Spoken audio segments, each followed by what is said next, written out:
And welcome to Mike Ferry TV. It is the week between Christmas and New Year's, and I know some of you are working. Hopefully a lot of you are. If you look at the real estate business, and I think most of you know this, unfortunately for most agents, the business shuts down sometime around the end of October, early November. For some reason, we can't understand why, but it does. Yet, we know that the actual number of transactions that are done in December are really just a little bit less than what happens every other month of the year. So if you're watching, you're working, and I'm glad to see that. Okay, about 5 years ago, maybe 6, I did something kind of fun for myself. I was trying to determine what is the real cost of an education. I have 5 wonderful kids. Sabrina has 2. Some of our kids went on to college, university. Some did not. Either one is okay.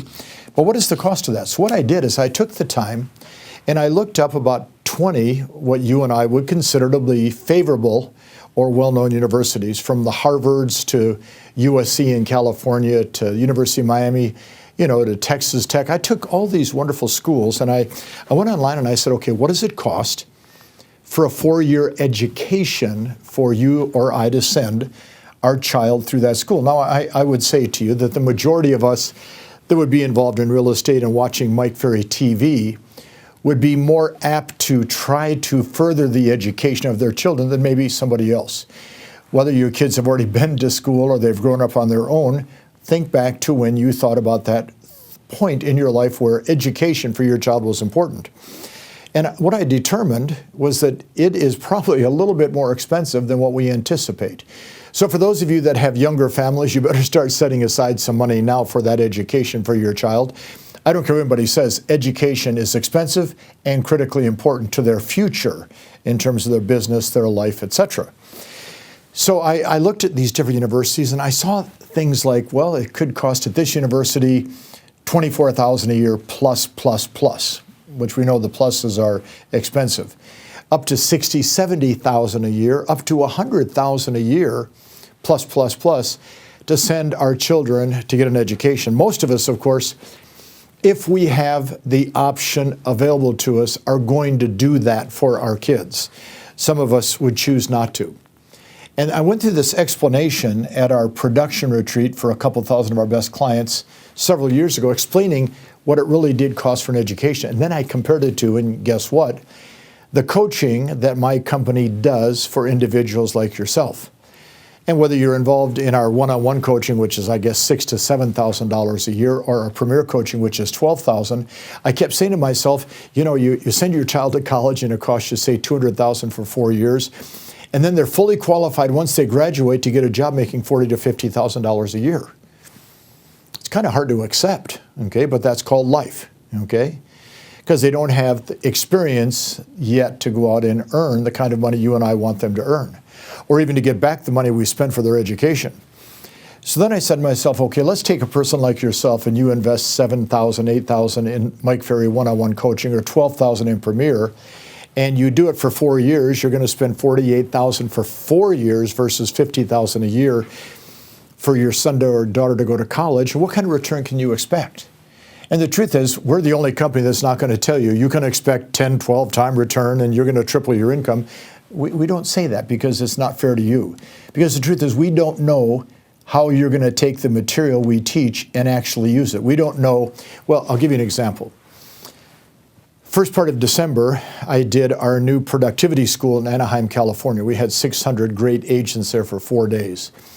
And I asked different clients of the Mike Ferry organization this question: what percentage of what we teach do you actually use? And now these were people that are doing 75 to 100 to 150 closed transactions a year, not a team by themselves. 40%, 30%, 50%. And of course, my question was, why wouldn't you use it all? Well, first of all, we teach a lot of material for you to learn, and it takes a lot of time to learn it all. But the real truth is, you're going to use as much of what we teach as fits your budget, your mindset, your goals, objectives, and plans, what you're trying to accomplish. But I don't think there's any question. You get involved with us, and you do what we say, and you do what the coach teaches, you're going to have incremental and very definable increases in production and income as long as this is working in a positive manner. If you're fighting what you're trying to accomplish in 2017 mentally, it doesn't matter who the coach is, what company it is, what the college professor says. If this is all screwed up, you're not going to have the results you want. So the first thing I'm going to say to you as you look at 2017 is your head on straight. Is your mindset in a positive mode? Do you believe as much in yourself as we believe in you? Because I find I believe in you much more than you believe in yourself. Kind of sad, isn't it? Okay? I can see you doing more production than what you can see. So when we tried to compare the University of Southern California, Notre Dame University, Harvard University, to a Mike Ferry Premier Coaching client, first of all, the cost, bang, way out of whack. I mean, our cost for you is minute compared to what you'll pay for your son or daughter to go to Notre Dame. But the return is dramatically higher if the mindset is proper, if the head is on straight, and you do what the coach says. So the hang up we have is really this, and I want to read you what I wrote down. Here's the options that you really do have today.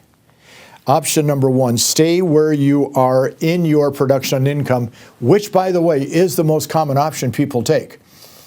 Complacency and apathy, no matter how you look at it and divide it up, are the challenges that we face, okay?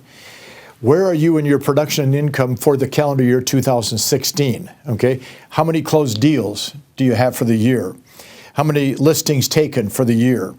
How many listings sold for the year? How much paid income did you have to you for the year? And are you happy with these results? Now, I hope you are, and I hope you're ecstatic, but are you going to add 20, 25% to it in 2017? And do you have somebody helping you, assisting you in that process? If you don't, we are available to help you and assist you, okay? There's no question we can help, we can assist. Write this down, mike.ferry@mikeferry.com. My email address. Okay, we're closed this week as a company. We give our employees the week off. If you really do have an interest in having us help you and get involved in our coaching, send me an email. I'll respond, okay? One thing I'm really good at is responding to people that want to get involved with us. So one option you have is stay where you are in your production income. Is that a viable option? Now, for some of you it is. Because of complacency, you're satisfied with what you have, and I accept that, I understand that. But if it's apathy, which means you've given up, you can't see yourself ever succeeding, that's a different program that we have to deal with. The second option that I wrote down is let the economy completely determine and dictate your production and income. We don't know what's going to happen in 2017. We're looking at it as being a good, viable, strong year for real estate people like yourself. But it could take a big upswing. Well, isn't that sad? My business got better because the economy got better. Or it takes a big downswing, which means my business got bad because the economy was bad. So I wrote down this thought, okay? If the economy gets better, are you going to outpace the economy in terms of getting better? If the economy has a 10% swing up, can you have a 20% swing up in your business? I believe you can. If the economy goes down, do you go down with it? Isn't that sad? See, the one thing we preached between 2006 and 2011, during that dark period of time in real estate, we kept saying to our clients, the economy should not affect what you do. Yes, the number of sales dropped 50% nationwide in the U.S. and a big deal in Canada also. But our clients didn't drop 50% because we don't let the economy dictate how we operate. So I wrote down this question. If the economy dictates your business, do you have control of your business? The answer is no. That's a bad option. And then I wrote down a third option that you can look at in 2017. Start changing your sales behaviors and activities. Change your sales behavior and activities. Okay, it's the week between Christmas and New Year's. If you're ever going to commit to doing something better, something different, something more exciting, I think this would be a good time to do it. Change your sales behavior. So I wrote down, what do you have to change first? Managing your time, lead generation, lead follow-up, pre-qualifying, listing presentation, showing property, closing the sale, handling objections, negotiating contracts, starting over. What do you have to change first?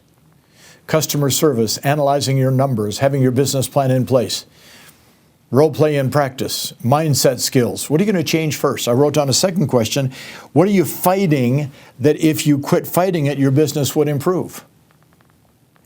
Something is always going to stop us from doing more. What are you fighting? Look at that. And then third question, do you want to improve your production income starting on January the 3rd, which is right around the corner? If the answer is yes, send me an email.